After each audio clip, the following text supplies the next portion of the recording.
कोइले जवानी काहे नहीं बुझो तड़े राजनी गरमी बेसरमी बा कोइले जवानी काहे नहीं बुझो तड़े राजनी तारा फुर्सत न मिले का काम से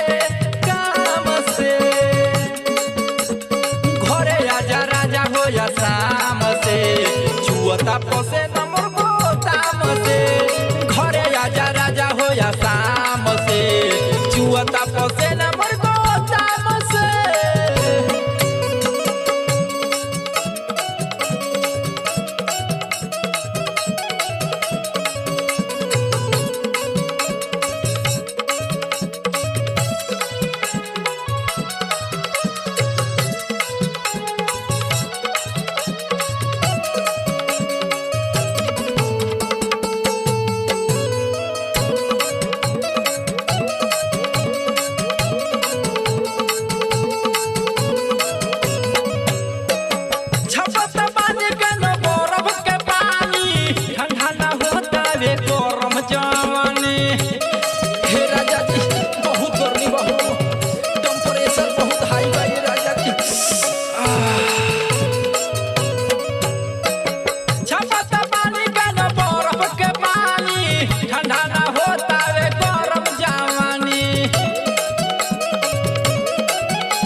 मटी लगलू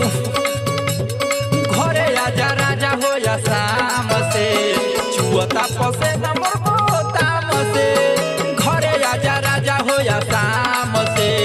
छुअता पसे नंबर गोदाम से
शाम से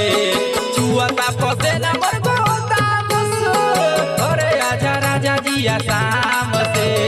छुअता पसे नंबर गोदाम से हाय जवानी घोप घोप खोजता आवना।